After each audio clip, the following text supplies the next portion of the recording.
I've been mentioning that the restaurant in my first hotel couldn't make money, and I found some basic commercial reason. But when I came to the hotel line, it's like everybody's assumption that people who stay in the hotel will eat in the hotel. So because of those two failures, I started to ask questions, and I said, the question I always ask is, your lifetime experience staying in a hotel, did you eat, or what is the percentage of the time you eat breakfast in the hotel you stayed in? Similar question for lunch, percentage you eat breakfast in the lunch in the hotel, and finally percentage you eat dinner in the hotel. And final last question, because room service overnight was so poor, between midnight to 6:30 in the morning, did you order any form of food and beverage? Okay, so I've been compiling this data for 35 years, and even today when I meet people, I ask this question. The profile seldom change. Roughly 75 to 85% of people will eat breakfast in the hotel they stayed in, and a lot of time it is part of the package. For lunch, less than 5% eat lunch in the hotel they stayed in. And it's worse if you're next to a shopping center, because the food, more variety, and chances are cheaper.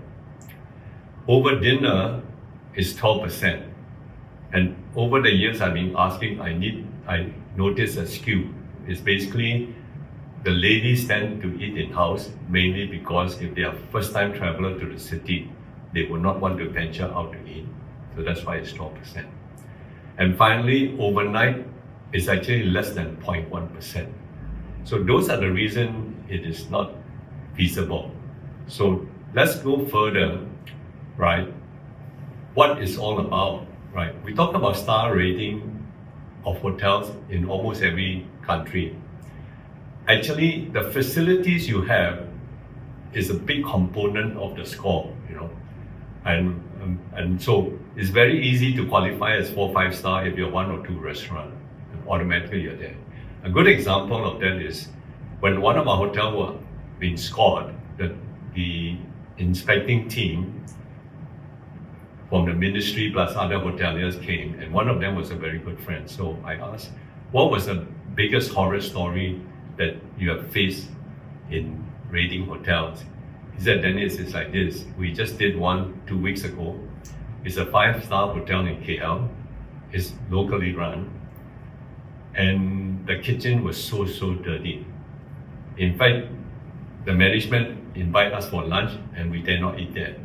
So I said, what happened to the score? Oh, because of all the other facilities, they still scored a 5-star score.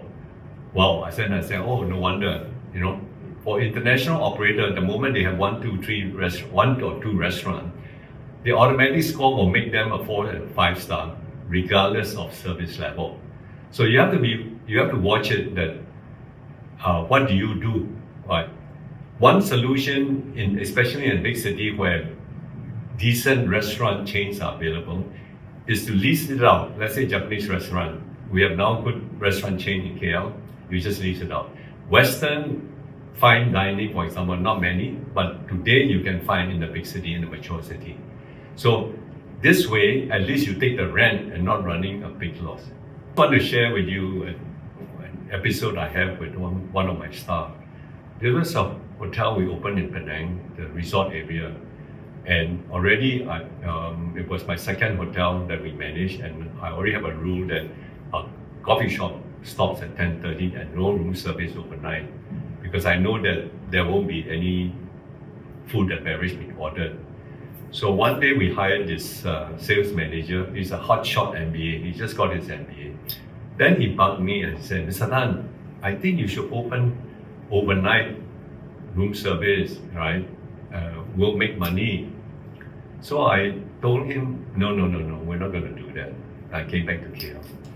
The next month I visited the hotel. Guess what? He asked the same thing again. So he said, we should open as a service to our guests. So I was thinking, oh, my message didn't get through. So I explained in detail. Resort people, they come, they are very tired. They want to go out. And he still tried to convince me. So I said no. I came back to KL. The next month I went up, guess what? The same conversation. Then I said, how to make him understand. So I just said to him, look, young man, what we'll do is this. Between 11 to 6:30 in the morning, when we have decided to close down, I will lease you the restaurant and you run it. And I won't charge you rental, I won't even charge you utility, but if you break any cutleries and all, crockeries, you pay for it, right? And I said, okay, you do it. Then he said, I'm not going to do it. Then I said, why aren't you going to do it? Why don't you want to do it? He said, I won't make money. So I was smiling. I said, look, my friend, you don't want to lose money, but you ask a company to lose money. It doesn't jive, right?